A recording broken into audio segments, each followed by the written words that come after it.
Well, I hope you're ready for a soul-searching podcast and one that could make you some more money. This is Kevin Johnson of Leverage Consulting, and this is the next episode of your Resilient Entrepreneur podcast. So here's the big question for today. What do you do for a living? I'll give you a minute.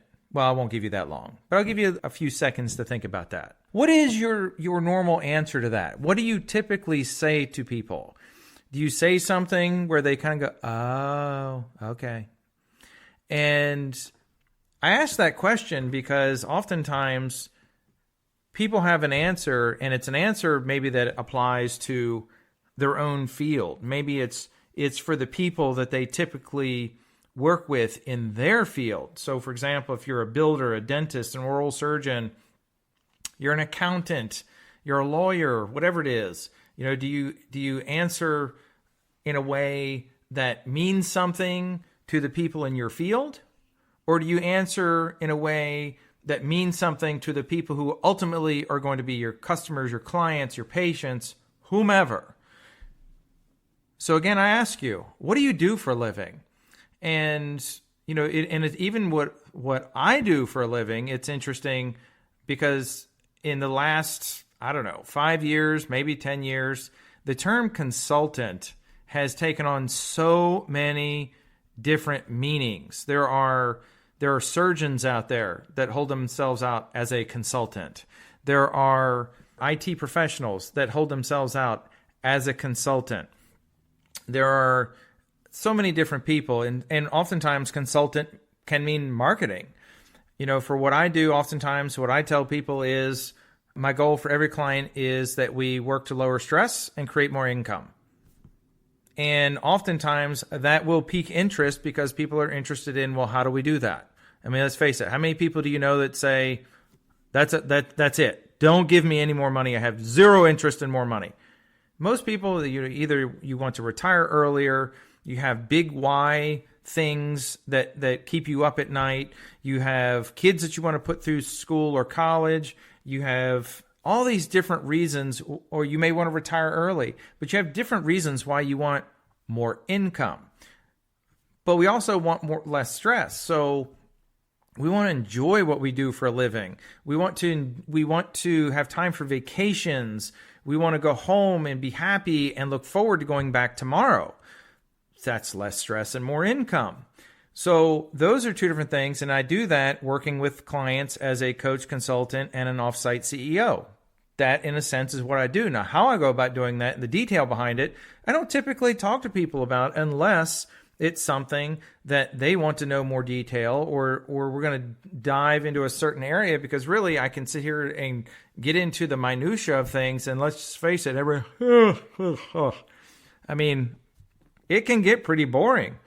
And imagine you talk to someone and you say, well, what do you do for a living? Well, I'm an accountant. Well, if you know anything about accountant, that really is not super specific. Yes, it means you play with numbers all day, but it doesn't mean you could do corporate income taxes, personal income taxes. You could be a tax attorney. You could be a cost accountant. You could be an auditor, and I can go on and on and on. But it's not specific to what you do. It doesn't really tell anybody why they would want to hire you.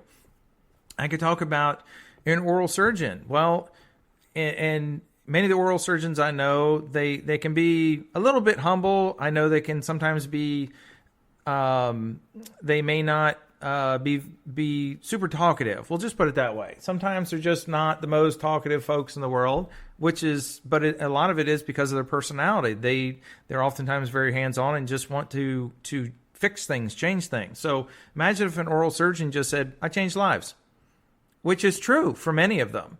Not every one of them, but again, oral surgeons can specialize even within their own field.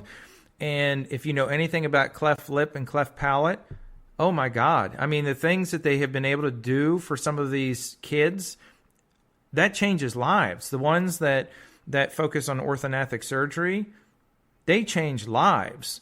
And I have a good friend of mine, had a car fall on his face. If you met him on the street, you would never, ever have any idea that part of his face was crushed under the weight of the car. Whoever the oral surgeon was that worked on him changed his life. And imagine if you were a dentist. Well, I make long-lasting smiles.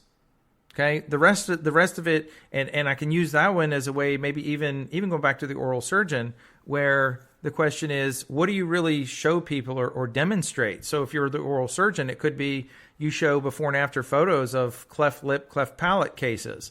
What if it is if you're an oral surgeon that does the implant-supported dentures, and they change lives doing that. But I'm demonstrating to people. For those of you who you've been able to take patients who've avoided dentistry for a long time, and suddenly your patient now has this bright, white, vibrant smile they're super proud of. They're smiling every time you see them. Yes, I make long-lasting smiles.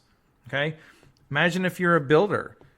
Well, the builder, they could get into the minutia of what they do and talk about pulling permits and all these different things. Well, again, it's not what people want to know. The builder, they build dream homes. That's what they do. That's really what the customer wants. They want their dream home. So if you're a real estate agent, what is it that you do? Because real estate agents can specialize in different areas. I'm a buyer's agent. I'm a seller's agent. Or I sell homes. I'm a listing agent. I am a commercial real estate agent. Could be any number of things. Could be that you specialize in a particular job in a real estate team. So what is it that you do? Because whether you are a team member or an employee, you have to be able to explain when you go to interview for a job. You have to be able to explain. Just saying, I'm a real estate agent, doesn't really tell me a whole lot other than you probably have a license. But you need to be able to tell someone in 2 to 3 sentences, in 2 or 3 minutes or less, what it is that you do in such a way that's compelling. You heard the old thing about elevator pitches. Can you tell someone what you do and them be interested in hearing more? Or is it one of those things where, again, they're like, oh, okay, interesting.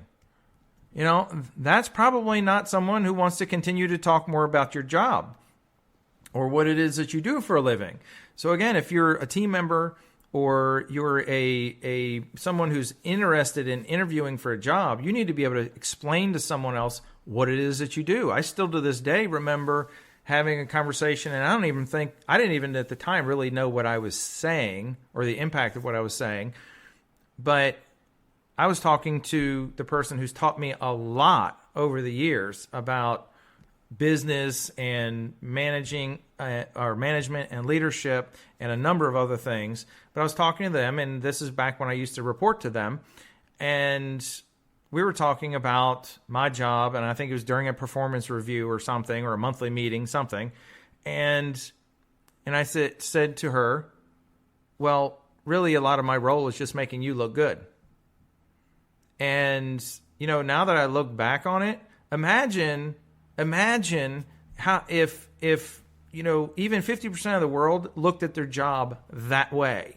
So if you're a clinical team member in an oral surgery practice, well, I'm here to make the surgeon look good because I support them. I make sure they run on time. I get them ready for their patients. I get everything set up. I make them look good because if they look good, I look good. Okay, we have this happy symbiotic relationship if I make you look good. If it's a lender and a realtor relationship, if the lender looked at the realtor and said, I'm here to make you look good, or vice versa. Either way, it's an awesome relationship. So even when you're interviewing for a job, it could be as simple as that. Or again, figuring out how to explain to someone in 2 to 3 sentences or 2 to 3 minutes or less what it is that you do and why it's going to be applicable or of interest to them.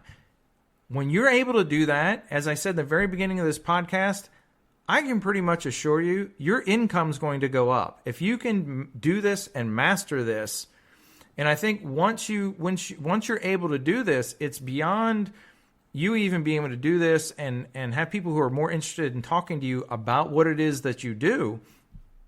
You have a different level of comfort. You have a different level of understanding, confidence in yourself and your abilities and what it is that you do. Again, when I go back to less stress and more money, that's my objective for every client. That's the whole point in what it is that I do, because I want every one of my clients to be able to get from point A to point B faster than what they would have done on their own. I want them to get further than what they would have done on their own. I want them to make more money than what they thought they would have been able to do.